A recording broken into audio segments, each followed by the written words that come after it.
Good evening. I'm Socrates Garrett, and we're broadcasting live from right here in Jackson, Mississippi, the heart of the Deep South, right here in the African-American-owned broadcasting studio. We believe Digital.com, our own platform. And so it's critically important that in the African-American community, we control the narrative. I look forward to receiving opportunities to show and advertise your products for goods and services and to move your brand along in this community. We're broadcasting live on Facebook. When We Believe Digital Podcast, go to Roku and download our app, and We Believe Global, with shows like this to bring articulate, intelligent conversations and dialogue to our platform. So I'm here to continue sounding the alarm. This is how the South is going to rise again.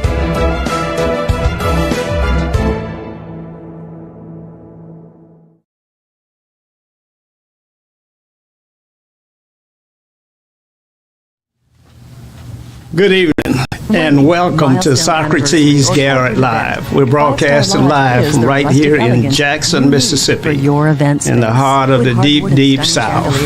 You know, in Mississippi, where the air is just a little bit cleaner and the grass is just a little bit greener. We have less than 3 million people in this entire state of Mississippi. I can go for days and days and no one would ever see me. You wouldn't know that anybody else existed on the planet but you, because you can go in the swamplands in Mississippi and just get completely lost. You know, there's some value in having space. We all require space, whether that's space in your business life or your personal life or your recreational life. We need space, and Mississippi has that to offer. So why don't you consider Mississippi as a place, a destination place for you and your family to relocate to? We have a tremendous brain drain down in Mississippi where we lose our youth at an alarming rate after college. And that's because we don't have anything to keep them here. We don't have the attractions that they're interested in. We don't have the jobs that they can start their families with. And so they move to Atlanta and to Nashville. Let's just take those two cities. They're just absolutely booming. Atlanta is experiencing over 1,000 individuals moving in every day. In Mississippi, we're losing almost as many. And so we got to change some things. So this show is brought to you by Socrates Garrett Enterprises, and we're broadcasting live. You can find us on Facebook, on YouTube TV, on Roku TV, and our very own website, WeBelieveDigital.com. where shows like this are archived. You'll be able to go back and look for years past and see what was the topic of discussion and what did we offer as solutions to those things that we were concerned about. Now you can join us at any time, 800-492-5186. That's 800-492-5186. If you're watching us on Facebook, we want you to share the program with your friends and families. You know, chat with us in the comment section. If you're watching us on YouTube TV, go ahead and subscribe. That's how we build our base. If you're on Roku TV, download our app. You know, my app currently sits there between Netflix and Showtime on Roku TV. We're as mainstream as the big boys are. As many people that has access to Showtime has access to We Believe Digital. We're streaming all over the world. When we look at our analytics, we see that most of our viewers are, of course, out of the Southeast, but we're pleased to note that we have international viewers. We see folk that are watching from China and India and places like that. Certainly Texas is one of the states that favor this particular program. And so, you know, we are available and accessible, and our content is different. It's not the run-of-the-mill stories that you'll find on the local TV stations or on the late night talk shows, which are more about entertaining you than bringing you thought-provoking ideas and concepts, like we do here at We Believe Digital. Now, we're not always boring you with facts. You know, many shows are entertaining. Check our lineup. We have some fabulous content that's displayed on this particular network, and we're growing every day. Now, as always, my co-host is the distinguished gentleman from the Mississippi Delta, born on a plantation and has risen to become Dr. Eldridge Henderson. He's a renowned speaker, sought after all over the world. Now, you can contact him at 601-201-1957. Reach out to him. Not only is he educated, but he's street smart. He's a brilliant man. So those of you that are looking for speakers, whether it's your church organizations, your schools, your businesses, your community organizations, you don't want to miss out on hearing this gentleman here. You have to call him because his calendar stays full, and he's always out of this country making presentation to those that have invited him in.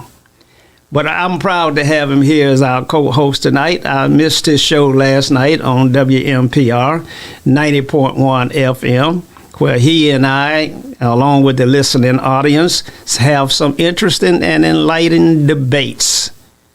We don't always agree on things, and that's a good thing. Because if you and a person always agree, then you don't need but one of you. It's the disagreement that provokes thought and change and things of that nature.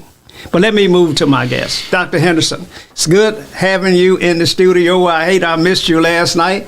I understand y'all had a great time. We most certainly did, Mr. Socrates. We had a great time. We talked to politicians. We had some preachers to call in and so-called interested community residents. And as usual, we talked about politics, economics. I mentioned a little bit about religion. And we also had solutions on how black people can change their lives, their families, and their communities in 30, 60, or 90 days. That's what we about. That's what we talk about. And we are going to continue to do this. Solutions to black problems worldwide. I understand that the Central Commissioner of MDOT, Mississippi Department of Transportation, called into your show last night. He most certainly did. He has some interesting observations. He is putting programs together. He is not doing like some politicians and leaders in the community. He is actually doing things, putting progress on paper, letting people know what's available, talking about funding sources, talking about technical support, and then the final thing, which is always good, he is telling people in Mississippi and the nation how to get funding and contracts so they can be part of the American stream and the American dream.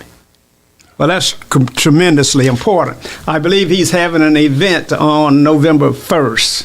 That's right. At 9 o'clock at the E Center. Now, I believe your office is at the E Center. That's correct. All right. So what's the physical address? Well, that's 1230 Raymond Road in Jackson, Mississippi.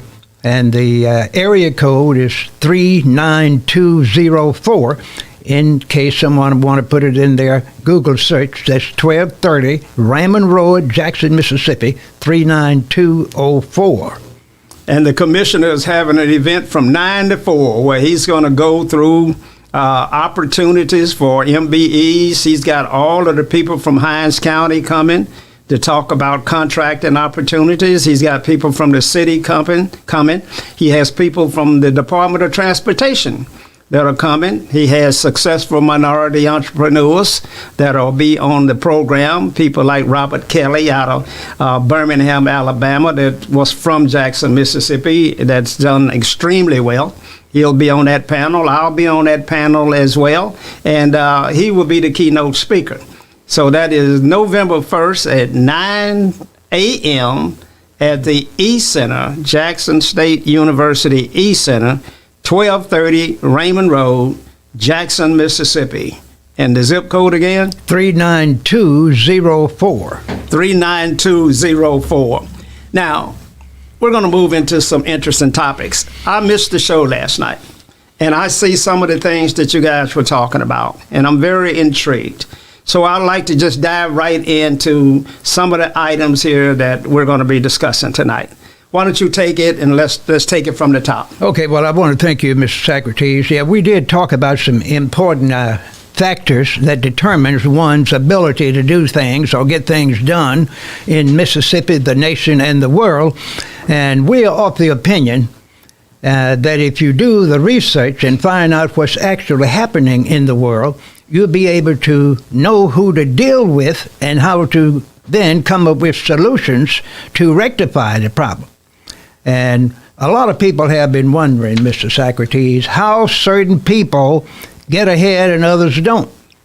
And the problem is that in order to get ahead, you have to have four things. I mean, get ahead economically, socially, be able to form networks and coalitions. You have to have four things in America and the world if you want to get ahead economically and be able to use your power to keep power in your sphere of influence. The first thing one has to have is property. They must have access to money. They must have power. And the number one thing that most people have to have in America and the world to get ahead is what we call white supremacy. Some people call it white privilege. Other people call it the white religion of white supremacy. But those four things are white privilege, power, money, and property. Now, if you don't own but three of them, you'll do well. But if you own and adhere to white privilege and have the other three, you will be doing 99% of business in the world. You'll control the decision makers, and you will be born rich in most cases and die rich. Now, Dr. Henderson, black folk can't have white privilege. And there is no such thing as black privilege that I've heard of. And so if we can't have white privilege and we don't have access to money, what's a black man to do? Well, the black man is say, well, I have at least four of those possibilities. Black man in America and the world can do anything he wants to do, whether he has white privilege or not. And since that is always something that he's not going to have, all he has to do is figure out ways to get the other three. There's property, money, and power. And all the research studies show, and individuals that you can look at from birth to death that have resources, you find that they have property, money, and then power.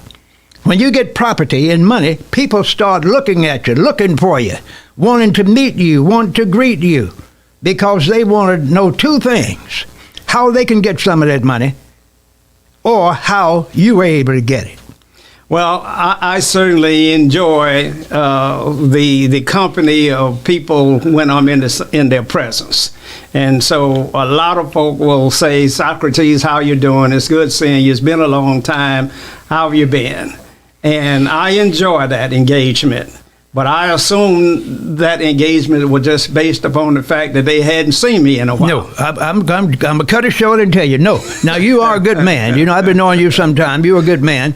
But if you didn't have the money, the power, and the property that I just mentioned, many that see you will ignore you, and the few that know you will not even speak to you unless you had those things that I just mentioned. Don't nobody in the world, except just a few Christians, and there are very few of those that practice Christianity and know the Ten Commandments, would say anything to you if you didn't have those three things that I mentioned. So don't think just because you're a nice person, folks are going to say, hello, Mr. Socrates, I'm glad to see you. They don't care nothing for you unless you have power, money, and property. Well, you know, the old blues singer said that nobody loves a fat child but his mama. And she could be jiving too. That is exactly right. And many times she is. Now, she will hang with you until you're about 18. But now, if you get over 18 and you don't please mama or grandmother, you don't have a lot of mothers now that's raising that children. It's grandmother.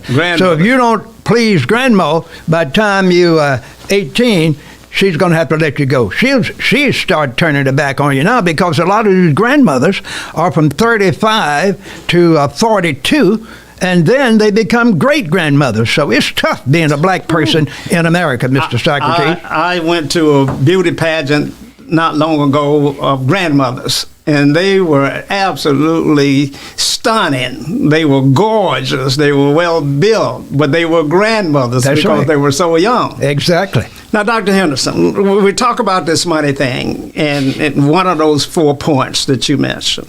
How do you get money? I mean, how do the people that have it, how did they get it? And how is it that the people that don't have it, how can they get it? Well, first of all, most people that have money inherited money from their relatives. The other group earned the money by working hard, and the third group received their money illegally. Drugs, alcohol, fraud, and many other ways. Stealing from others, taking money from public funds, hooking and crooking with elected and appointed officials to get things they don't deserve legally, and then being able to get away with it. Suffer no penalty.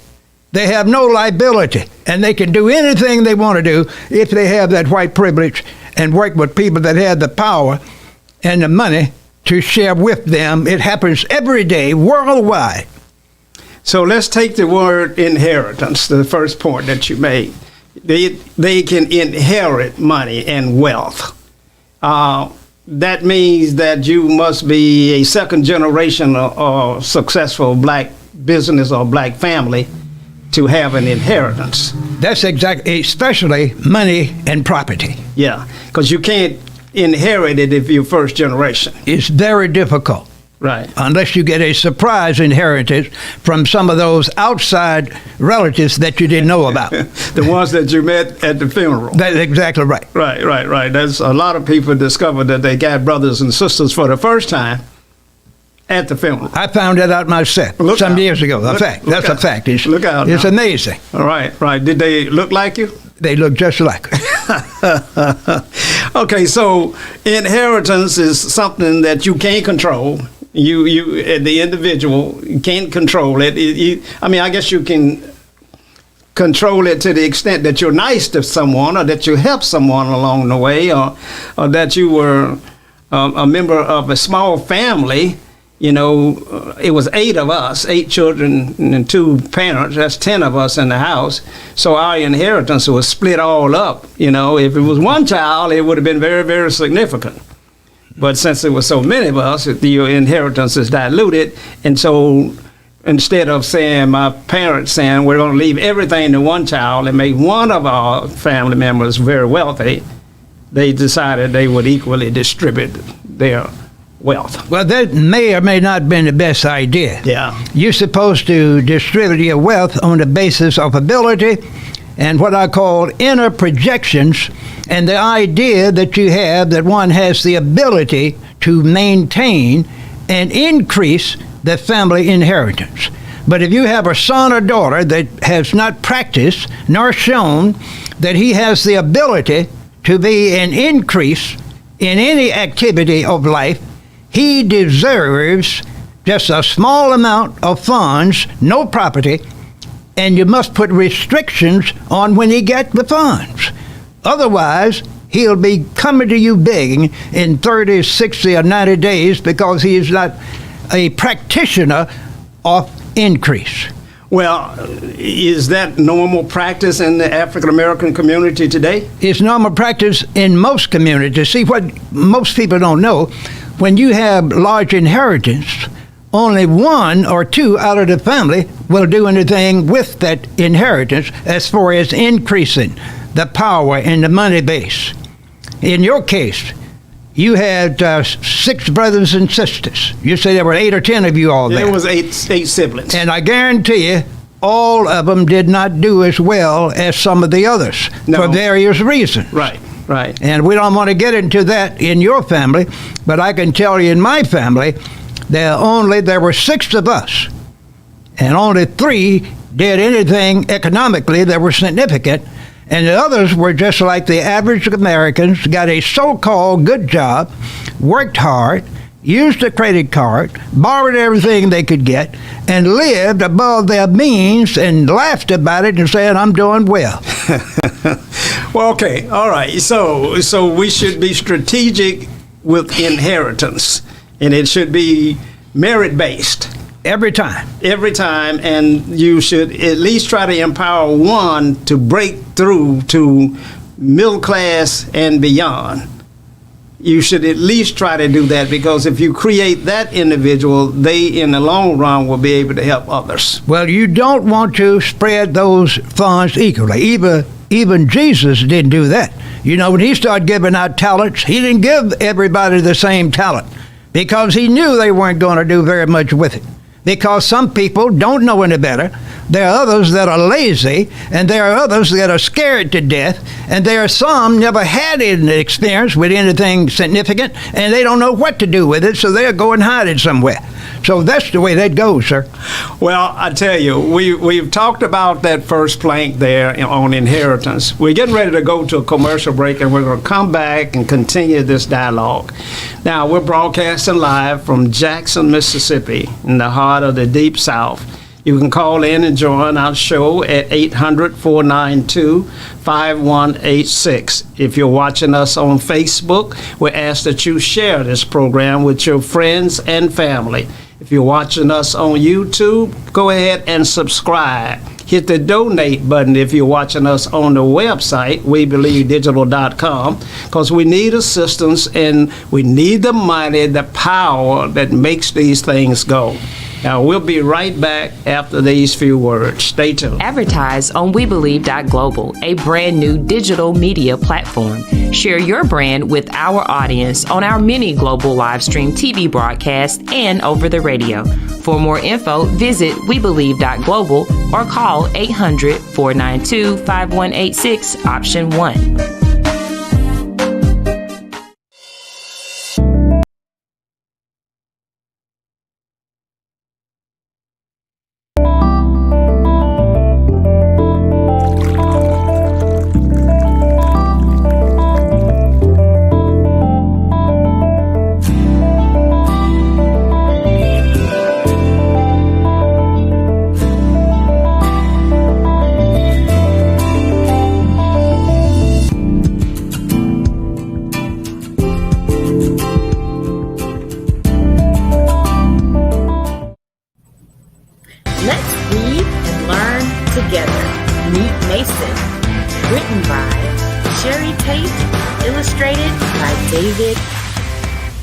Mason is a young, inspired learner.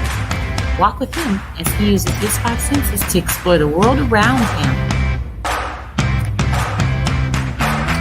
Your young one can learn to identify shapes, numbers, letters, and more with Meet Mason.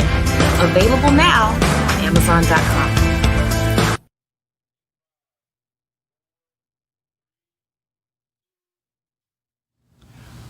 We're back live. We're broadcasting from here in Jackson, Mississippi. You know, Mississippi has gone through some tremendous challenges over the years.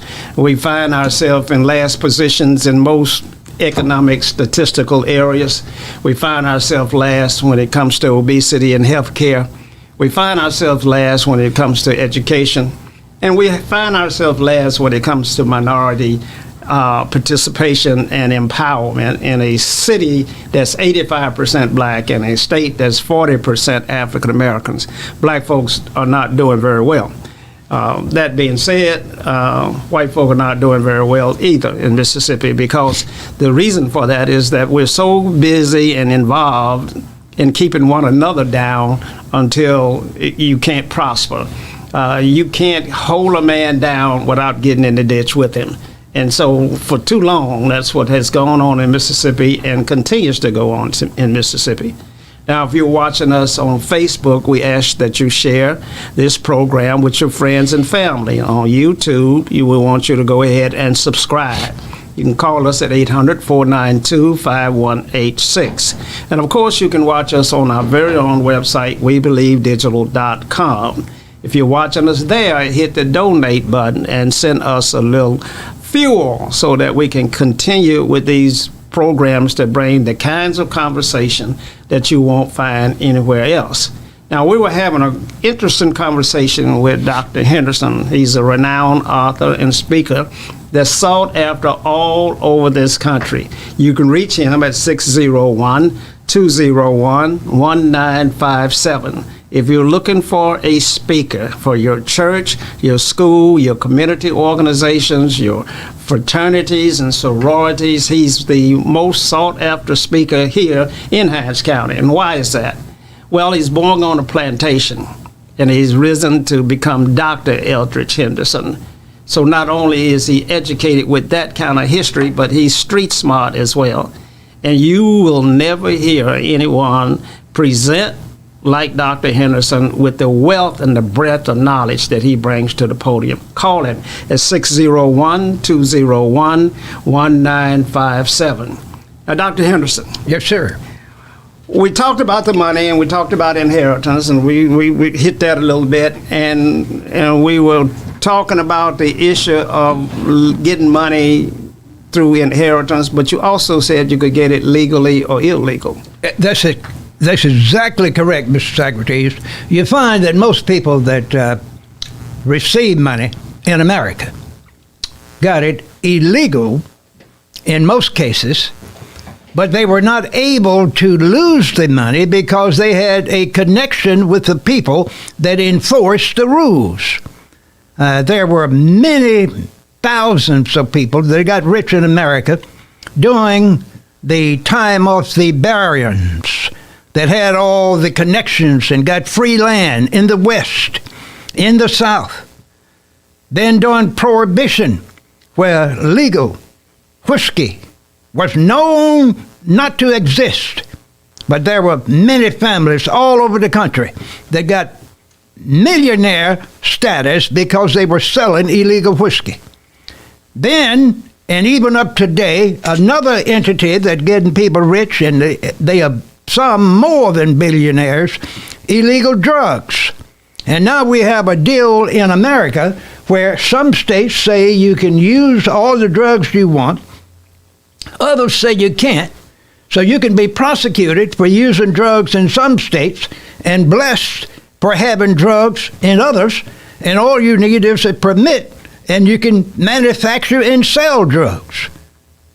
That is another way to get rich, and that's going to be legalizing current illegal activity. But what the government has found, Mr. Socrates, whenever citizens make money and the government tax it, they find that they want to make it legal so they can tax it more and control the production, the distribution, and exchange of those goods and services. They did cigarettes that way. They did alcohol that way. And now they're doing drugs like that, making it legal, even though it'll kill you, and they are put on the package. Beware, this product will kill you. Wow. Well, legal or illegal?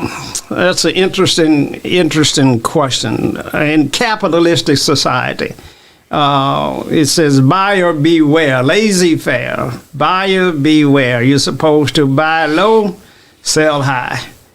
And the buyer is supposed to beware. And that's what capitalism thrives on.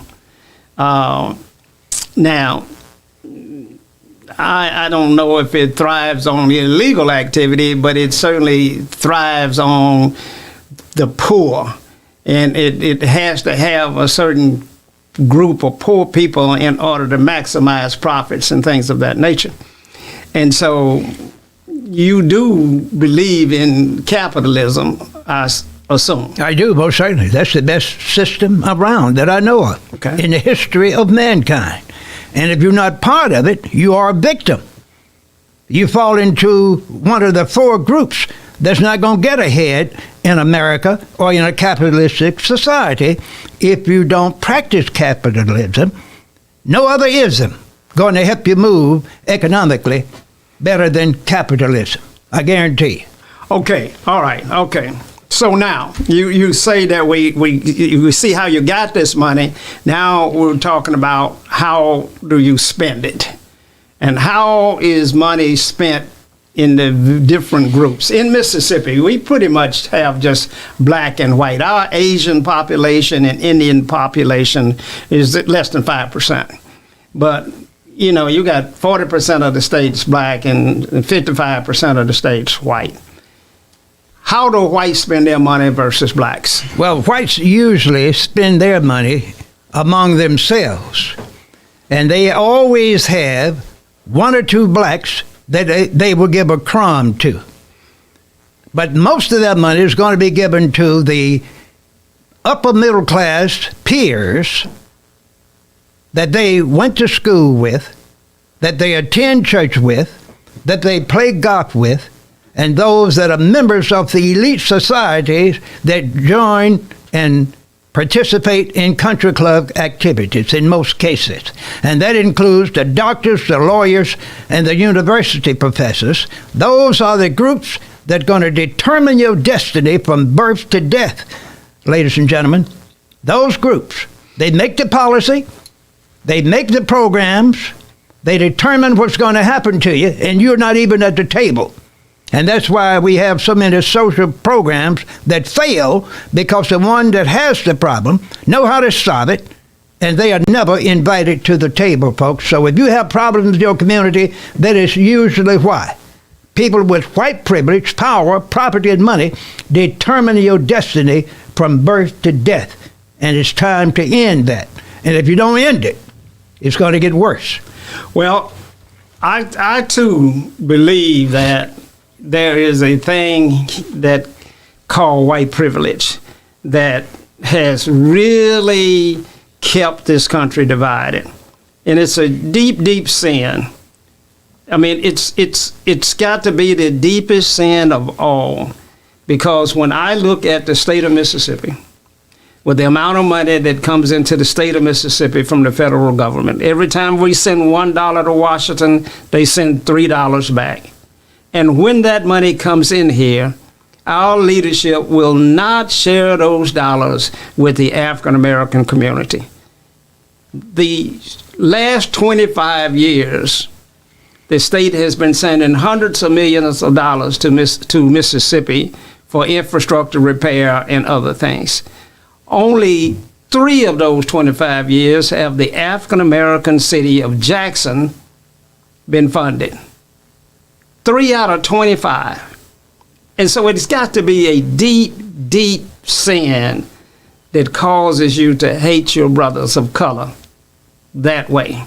Mr. Socrates, what you don't seem to understand, I want to admit, it is not a sin to discriminate against your brothers if you practice the principles in the Bible and if you practice the religion of white supremacy.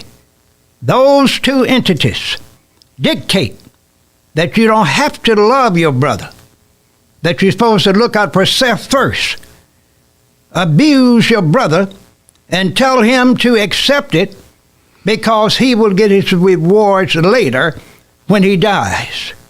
And there are 4 groups that the white supremacists use against each other so they can maintain the power and the control of the funds that are coming into Mississippi, the nation, and the world. Well, we got to talk about it. We got to talk about it because we got to bring it to an end. We got to eliminate racism in Mississippi. That won't happen, sir. Not in your lifetime, mine, or your relatives' lifetime. That will not happen. You can't eliminate racism with people that are currently alive. Well, I think that we made more progress in the 60s and 70s and 80s than I see us making in 2000. And so, that being said, racism will never die out. It's got to be corrected.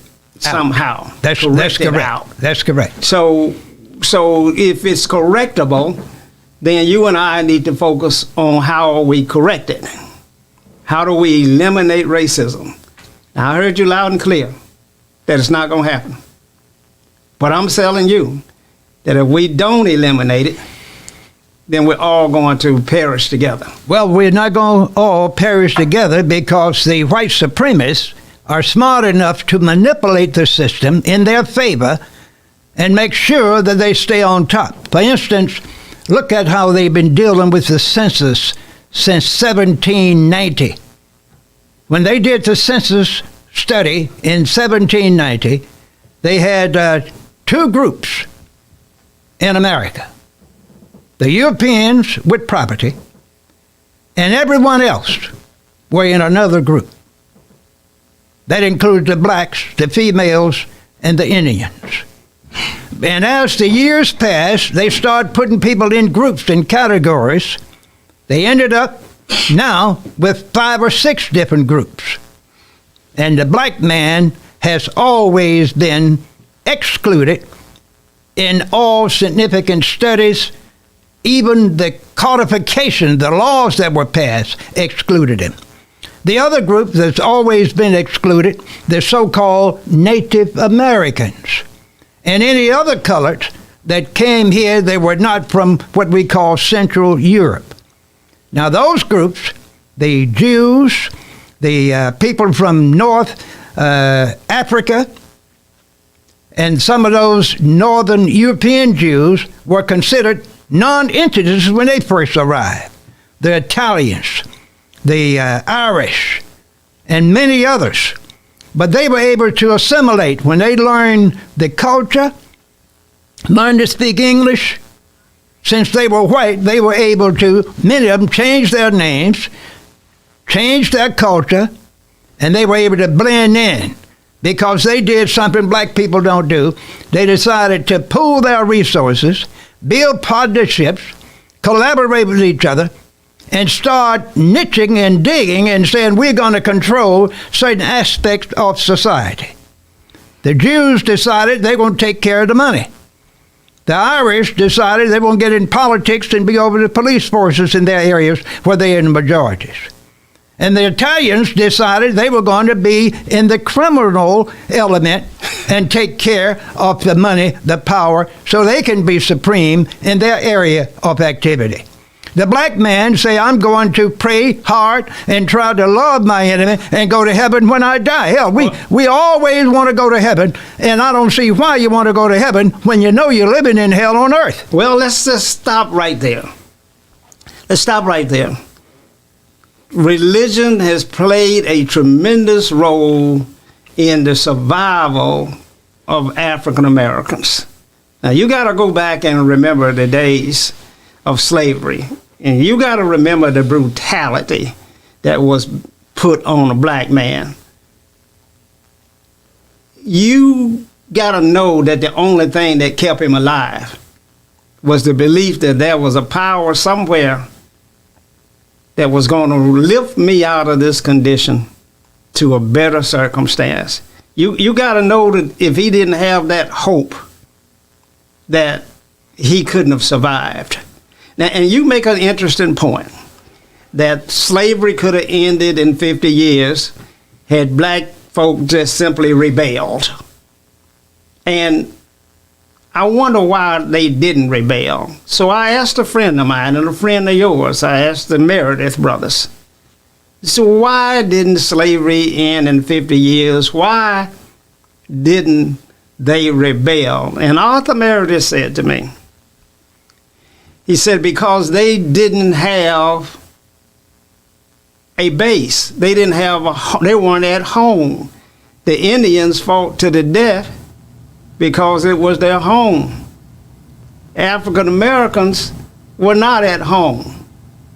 White folk didn't invade Africa and put slaves there like they did in America because we were removed and we didn't have a community, a family, a base. So we were not united, we were not together, so we didn't rebel. And we took up the religion that the man gave us, and it saved our lives. If your folk hadn't done that, you probably wouldn't be here today. What do you say to that? Well, I say he's exactly right. But sometimes, sir, it is better to be dead than alive if you're going to perpetuate this for 3 and 4 and 500 years. You get more respect when you defend yourself and not turn the other cheek than allow the bully to come into your house, beat you side to head, molest you and your family anytime they want to, take your property, burn it out, lynch you, and then don't even have to pay a penalty. Sometimes it's better to be dead, because I've learned through experience in my war effort, if you protect yourself against the bully and the enemies, you'll get respect. They'll ease up on you, because no man that's alive want to be treated the way they treat others. They don't want to do that. Let's deal with religion just a little bit longer, because I haven't heard you say that it had value, and I'm trying to probe in there to see if in fact you can find where religion had and continues to have value in our community. It does. Now, I could make it short and tell you it does for a lot of people. Now, you had a good point when you said the black people didn't have a home. They didn't have a language other than the one they learned over here. They didn't have a cultural identity, because blacks came from many parts of Africa. You saying they were not part of a colony until they got here to America. And they didn't have anyone to trust, because the Africans basically were not recruited by the white man until they had them on the coast, where they had been caught, found, and fought over among themselves. The black African chiefs and kings and queens fought among themselves, captured each other, and they finally got a chance to sell their enemies to the Europeans. And that's what happened, because the Catholic Church sent their religious people over to Africa, Asia, Latin America, and so-called America, and hypnotized those people with these fake religions and had them to believe that propaganda that I was telling you about. And that's why a lot of the blacks and others thought religion was important, because they were told that if you envision heaven and start thinking about the future, that something is going to come and carry you away. And they always looked at that North Star and start singing, "Swing low, sweet chariot. Somebody's coming to take me home." That'll keep you alive when you're out there picking cotton, when you're getting whipped with that bull whip with those little iron bars on the end, when someone ties your arms to 2 horses and whip the horse, when someone puts you on a stump and beat you until blood jumps out of your body from head to toe, and you can start thinking about heaven and how I'm not going to be abused anymore. That, Lord, one day I'm going to see you. That'll keep you alive, because that one day might be tomorrow. Matter of fact, it might be in 5 minutes. But if you don't die then, you say, I believe in this Christianity. I'm going to be saved. And that keeps you from fighting. That keeps you from coming up with some kind of self-defense motive to make yourself free while you're alive. Because if you give people what they give you, good or bad, you'll be a better person. Do unto others as they do unto. I didn't say do unto others as they do unto you. Do unto others as they do unto collectively. That's the salvation plan that all people that are abused and misused must adhere to. Dr. Henderson, and to our viewers, there's some strong points being made, and there's some things that we need to debate. We need to have a dialogue about these kinds of subjects and the things that religion, the role that religion has played in our past and the role that it should play in our future. Now, we do realize that the country is different today than the days when we were in slavery. While then, most of the crime was perpetrated by Europeans on African Americans, today things have changed. African Americans are committing most of the crimes against themselves. And there's got to be a reason for that. And in Jackson, Mississippi last year, we had over 150 homicides, and we're trending that way again this year. So there's been a real breakdown in the African American family that's causing this kind of violence. But there are some out there that are saying that it is only war games, that they are learning the art of war, and that there is going to be a revolution. And I realize that, the Indians lost their lives and their land based upon the fact that technology changed the outcome of many of the wars. When you introduce technology like the Gatling gun and machine guns versus bow and arrows, you're probably going to lose. And so I would say the same to African Americans who think that the revolution is coming, that we don't have the talent, nor the artillery, nor the willpower to take on a violent revolution. So while Dr. Henderson has said that blacks should have rebelled against slavery, which they did not, or we are saying now that blacks today should not rebel against their current conditions. And so that leaves us in a perpetual state of being a second-class citizen and living with the conditions that we find ourselves in. Now, we're going to a commercial break, and we're going to come back for our very last segment of this show. Stay tuned. We'll be right back. Let's read and learn together. Meet Mason. Written by Sherry Tate. Illustrated by David. Mason is a young, inspired learner. Walk with him as he uses his 5 senses to explore the world around him.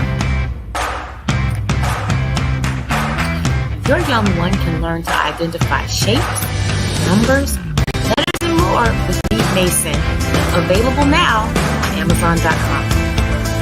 The Mississippi Link is an African-American female-owned newspaper with a trusted voice that is highly respected throughout the city, state, and nation. Our motto, Keepers of the Knowledge for People Who Speak the Truth, since 1993. Significantly influences the thoughts, attitudes, and buying decisions of its readers. Call us at 601-368-8481 for your advertising needs. If you would like to receive a newspaper in the mail each week, our annual subscription is only $52 per year. That is only $1 per week for you to stay informed regarding many stories that you can only get in the Mississippi Link. Sign up today at themississippiLink.com and click on Home Delivery. Are you dreaming of becoming an entrepreneur, but you're not sure where or how to start? At Entrepreneurs Academy 101, our online program will guide you step by step on how to start and grow your own business. We offer courses such as how to write a business plan, how to create a budget, and so much more. Our online training program is designed for you to learn at your own pace, and there's no set order to complete this program. Because our academy is online, you have the choice to learn with a group, with friends, or individually. Upon completion of the entire curriculum, you will receive a certificate of achievement to acknowledge that you have completed the training needed to become a successful entrepreneur. So enroll today to design the life that you love. Contact your entrepreneur coach, Brenda Myers, at 601-672-0695 or visit our website at www.entrepreneursacademy101.com for more information.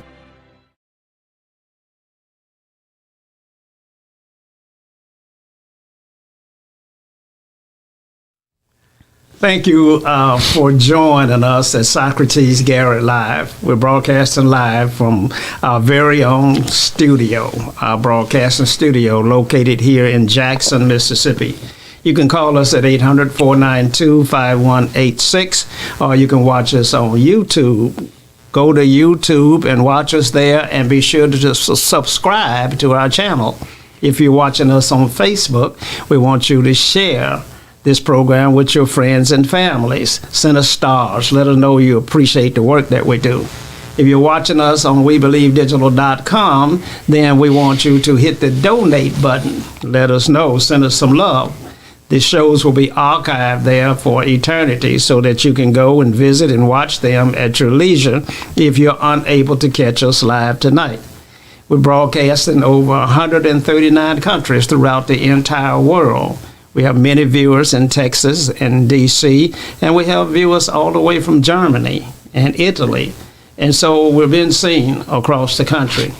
It's important that we get the message out and that we begin to shape the narrative and that we begin to find solutions that we can share that blacks all over the world can utilize. You know, our program is designed to find solutions to the conditions that African Americans find themselves in Mississippi and the world. Now, you know, my co-host, Dr. Eldridge Henderson, is one of the most renowned speakers that you'll ever find. You call him at 601-201-1957. Contact him if you're interested in him being a speaker at your church, your schools, your community organizations, your fraternities and sororities, your political active groups. The man is brilliant. You know, he was born on a plantation, but he's risen to the status of Dr. Eldridge Henderson. He's brilliant and he's street smart. He's a general in the army that the black folk must embark upon. Now, before we ended the second section, I was saying that we are not able to have a revolution. And I was focusing on the fact that African-American boys from the ages of 8 to 13 can be found in the streets of Jackson carrying AK-47 and Uzis, and that there's a tremendous amount of crime that is occurring in that age bracket from 13 all the way up to 20. That's where most of our homicides are occurring. And some had said that they were, in fact, exercising military exercises in what they were doing, because some believe that there's going to be a revolution one day. And I said that I don't think we're in any position, much like the American Indian wasn't in a position to win any battle when it comes to arms. And Dr. Henderson was beginning to share with me 6 action strategies that will change the conditions without a single shot being fired. And I find that to be very interesting. So I'm going to turn to you, Dr. Henderson. You say that the revolution doesn't have to be fought with weapons. No, it doesn't, because you can't win, and you gave a good analogy earlier. You can't use a bow and arrow against someone that has a Gatling gun. So either you're going to have to get you a Gatling gun, or you come up with another means to whip the enemy. And there are many other means versus the Gatling gun, the bomb, or the nuclear bomb. Many others. Well, some of those weapons that you're talking about, I guess, reminds me of the strategy of Dr. Martin Luther King and Gandhi, of nonviolence, protests. But you don't seem to be a nonviolent man to me.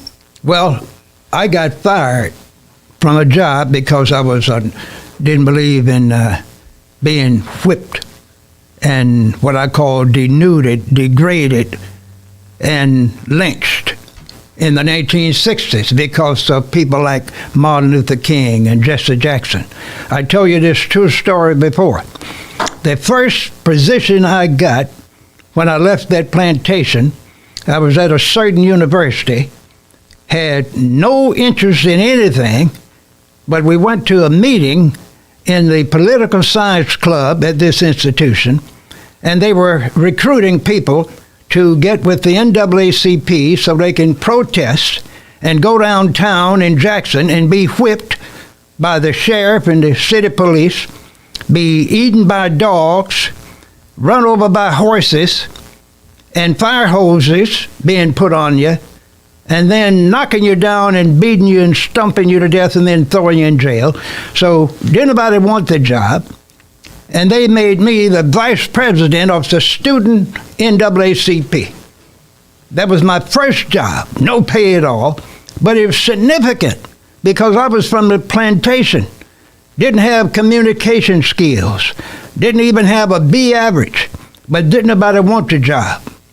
The young man that they recruited to be the NAACP student president wasn't going to do any work because he was a teacher's pet, and he wasn't going to do anything but make A's and B's.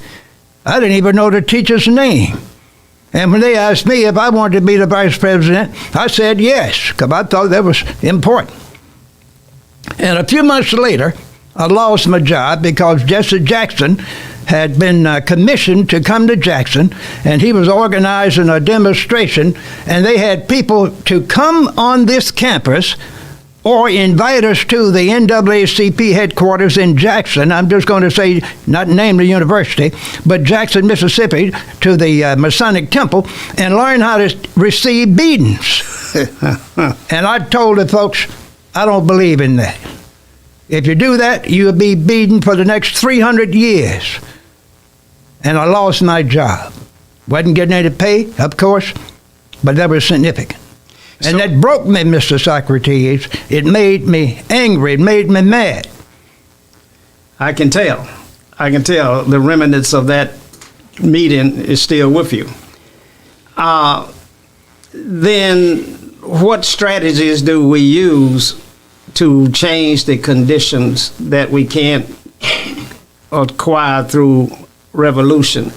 What is it in the area of economics that we must change the conditions? That's the first area. Okay. But now, before you get to the economics, you first have to do something that a lot of black people seem not to be very interested in, and that is you got to get the education and training, specific training, prioritized training in certain areas of activity in order to do it. And once you get that education and training, I'm not saying everybody need a BS or master's or doctorate degree, but you need to have education enough that can get you some kind of credential so you can make what we call a livable wage. And then you become politically active and you become what we call involved in community organizing, voting, volunteering to run for public office, and then volunteering to be on committees, what we call the civic entities. Get on the city council zoning committee. Get with another group that's going to talk about funding for the county and the city. That's what we have to do. The next thing we have to do, get involved with what we call in black-owned communication networks, create our own. You have to get involved in community engagement where you attack the people that are causing you trouble economically, and there are always three groups in your community that's going to keep you from doing what you need to do, and they know it's wrong, but they already have a little power, and they're going to cut down on the masses. And I'm not talking about the white supremacists. I'm talking about those three groups in America that's in the black community that's given a little privilege, and thus the preacher, the elected and appointed black official, and the few black corporate leaders that are in positions of so-called responsibility, and most of them have been trained by the very people in their institutions that practice white supremacy, and 99% of them are just like them. Now, the three groups that you name in black leadership roles in our communities, you know, those are not enemies to improving the black lifestyles. They're not an enemy to the movement. And so your characterization there is a bit harsh. Our preachers are not our enemy. Our corporate leaders are not our enemy, and that other group that you mentioned, black folk elected officials are not our enemy. Preachers, elected officials, and some corporate leaders are the highest ranking people that we have, and those are the role models that our children see.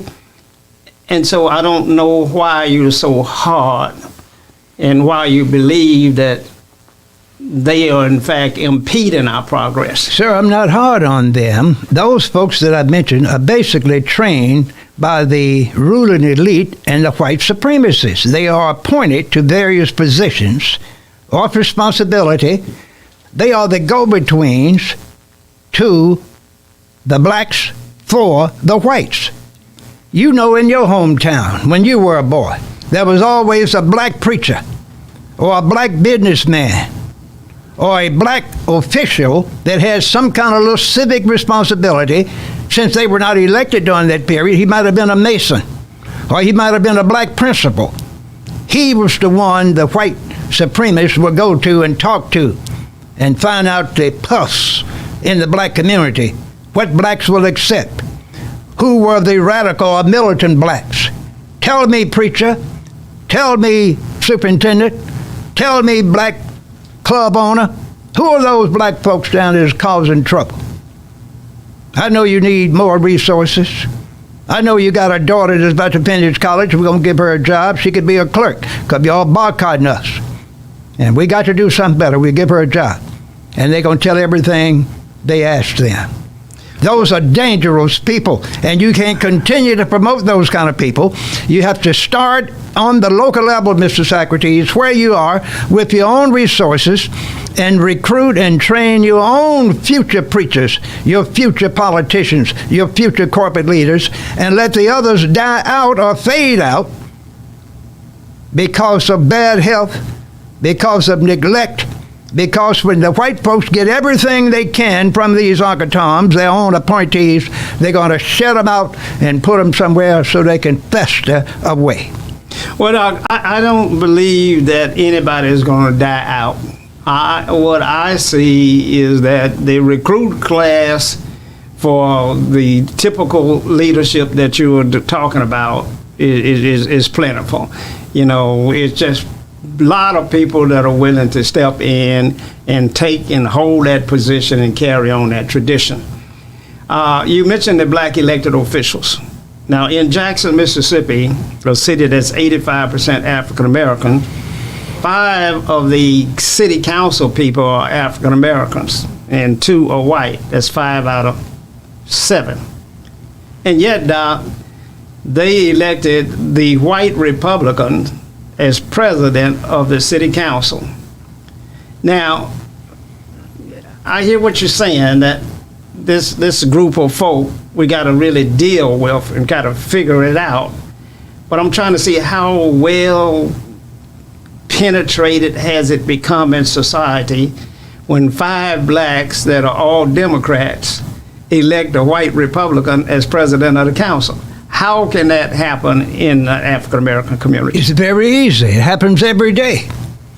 There's always someone that is in a position of responsibility that was put in by what I call the people that have special interests and needs that the people in charge supposed to be able to delegate to them.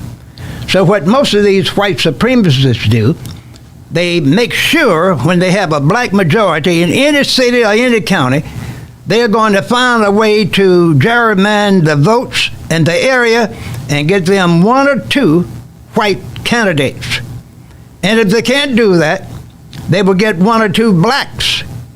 And every time they have a decision to make that's going to be money-based, where there are going to be contracts, or where there are going to be some property that is going to be bought for that municipality, they are usually going to get the money because the vote is going to go their way, because they are going to do one thing that all good special interest group leaders do. And we have the research. They give them money for their campaigns when they're running for office. If they are not running for office, they appoint it, they're going to find out what family members they have that need some kind of what I call enhancement. College scholarships, summer vacations, a new car. or a bank loan that most of them don't need because they can't pay it back. That's the way you're getting people in that corner now. I'm telling you what I know, Mr. Socrates. I know you're speaking the truth. I see it demonstrated every day, and it's very, very painful. Now, Doc, we're out of time. You know, you and I could carry on this dialogue and continue to deal with the issues surrounding our community for hours and hours and hours. And we'll continue to have this dialogue even after we go off air. Because it's tremendously important that we put the information out there in the open. And so our last topic of this evening that I want to get some opinions on from you is the importance of the news media, the role that it plays in our community, and does it serve the African American community or is it destroying the African American community? I'm going to make it very clear.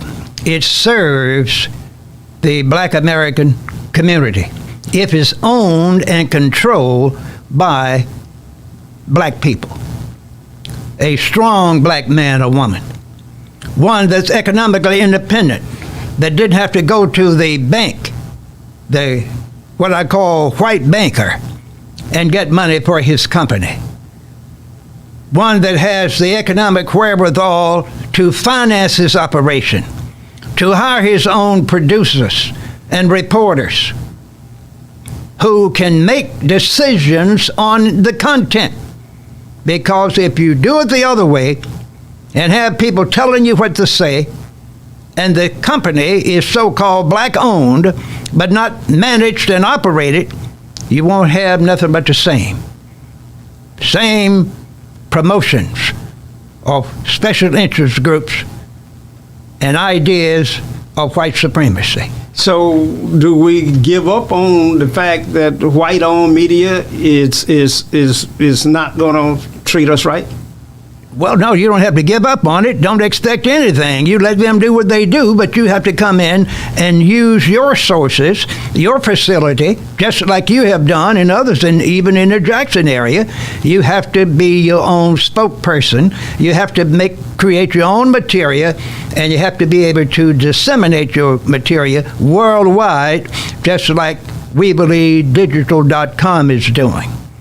Well, Doc, I certainly appreciate that. We're going to deal with some more issues on our shows to come. It's tremendously important. We're not here because we don't have anything else to do. We're here because we really want to make a difference. We're here because we know that there's a void of leadership in the African American community. And while we thought at this stage in our life that we would be watching and be proudful of the way that our children are carrying on and conducting themselves and governing everything, and that we would be on our way to creating a new Black Wall Street right here in Jackson, Mississippi, we find that's not the case. And so we're going to have to deal with that. We're going to have to deal with some basic issues of why black people don't like one another, why we can't come together, why is it that we won't support one another economically, why is it that we won't take control over the resources that our own people pay into the coffers every day. It's very obvious that we're not going to get any support from the leadership of state government. Mississippi is a deep, deep red state and is getting redder every day. And the fact that Jackson, Mississippi has been starved of resources for the last 25 years, coincidentally, it coincides with the first time an African American was elected mayor, is when all of this began. And Jackson has not received the support that it needed from the state government and anywhere else. We've been bombarded with white flight, people moving out of Jackson, and then we're bombarded with black flight. Those that were able to move out of Jackson moved right along with the white folks, and then created a leadership void in Jackson, Mississippi like we've never seen before. So we don't have the role models on the corner grocery stores, and we don't have the role models of successful business people that we had as children when I came along.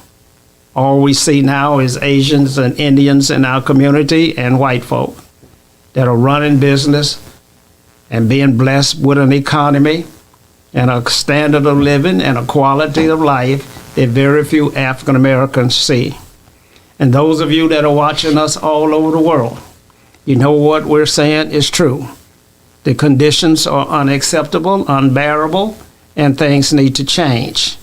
We need to make absolutely certain that the resources are put into the community at the level where they're needed most. And African Americans need to train their own business community, develop their own business community, and as Dr. Henderson said, develop your own leadership. And we're going to make some changes. We're going to make some changes this year.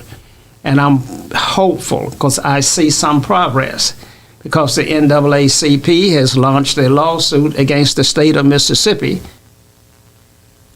charging them with starving the city of Jackson of its resources. And they have asked for the governor of this state to provide a written documentation on how funding mechanisms were applied with federal dollars. And if they find that federal dollars were not going to the African American community based upon racist principles and policies, they are in a position to deny funding to the state of Mississippi. So that is a tremendously important case that's going forward. And if it does nothing else, it's putting everything out in the open. Who would have ever thought that Jackson, Mississippi, the capital of Mississippi, would have not received any funding for 22 years? Who would have ever thought that? Commissioner Willie Simmons, elected commissioner, first time that we've had an African American to hold that position as commissioner of the 2nd District. But when he got there, he found that only 1/3 of the dollars that were spent in the North and the Southern districts were being spent in the Central District, where African Americans reside. It includes the 2nd Congressional District, where Congressman Thompson comes from. The majority of the African American population is in that Central District. They receive 1/3 of the dollars that the North and the South receive. This kind of discrimination and racism and the denial of opportunity in economics has to stop. It has to stop. It has to stop when our own African Americans, leaders, elected officials, don't deliver the economy back to our community. We get less than 10% for contracts of goods and services out of cities and counties where African Americans are in charge. Our universities don't understand their role to develop strong black businesses and to provide opportunities for them to move into the economy. They don't even get that. It's not a discussion that they have. It's not a public discussion that they have. Our black leadership in the legislature, in our Senate, and our House of Representatives say absolutely nothing publicly about the conditions that African Americans face in this state. And so we're going to have to do, as Dr. Henderson said, we're going to have to start over. We're going to have to train our own. We're going to have to figure out a way to come together with our own resources. We're going to have to create our own financial institutions. We've got to shop and trade with one another. If we don't do that, then we're going to be relegated to a reservation much like that of the American Indians, even if that good. Now, Dr. Henderson, I'd like for you to give us some closing remarks, and we're going to get out of here for the evening. Well, one thing, Mr. Socrates, I must agree with you economically. Just what you said about the black officials in Jackson, Hinds County, and in many other areas throughout the country. But now, when you are denied money that you deserve as a political entity in a state, whether you get your tax money and spend it everywhere but for you, there has been a solution to that problem for the last 40 years. When they started the Head Start program in Jackson, Mississippi, and the South, they did the same thing. They would give money to Mississippi, Alabama, Georgia, and they wouldn't delegate the money or allocate the money to the Head Start program. Aaron Henry and some of his friends put a proposal together, went directly to Washington, and had the Head Start money bypass the governor's office. they organized some legal entities called nonprofit organizations, and they sent the money directly to the Head Start program. Been doing it for over 40 years, and that's one of the most prolific educational group in America, where they start working with those kids around 6 months of age through what we call the kindergarten years. And when they get in the first grade, they're usually able to read and write. So the money does not have to go to the governor's office, but it's not going to happen unless some black people get together and go to Washington and start this process and use old laws and old rules and old ordinances and show that it can be done. They're going to have to fight. They're going to have to go to court to make it happen. But it can happen, and they won't be reinventing the wheel. It has happened in the past. And that can happen in education, child development, economic development, allocation of funds for metropolitan areas, county government, and everywhere. It can happen in 30, 60, or 90 days if black folks will start saying, this is what we are going to do, and we're not going to wait forever. We're going to start tomorrow. And all you got to do, as I conclude, Mr. Socrates, put a proposal together with a timeline, with a budget, and with trained personnel that's going to execute these line items with some kind of audit system, and things will start changing. You get more respect. You get more cooperation from the enemy, because the enemy wants the money. The enemy wants the power. The enemy wants the property. And that's the way it's supposed to be. You've been listening and viewing Socrates Garrett Live from right here in Jackson, Mississippi. Our co-host, Dr. Eldridge Henderson, has given us our closing remarks. Until next week, you have a great weekend. Enjoy game day with ESPN in Jackson, Mississippi, where the mighty Jackson State Tigers are on the move. Have a good weekend and stay safe. Good night. Good evening. I'm Socrates Garrett, and we're broadcasting live from right here in Jackson, Mississippi, the heart of the Deep South, right here in the African-American-owned broadcasting studio. We believe Digital.com, our own platform. And so it's critically important that in the African-American community, we control the narrative. I look forward to receiving opportunities to show and advertise your products for goods and services and to move your brand along in this community. We're broadcasting live on Facebook. When We Believe Digital Podcast, go to Roku and download our app, and We Believe Global, with shows like this to bring articulate, intelligent conversations and dialogue to our platform. So I'm here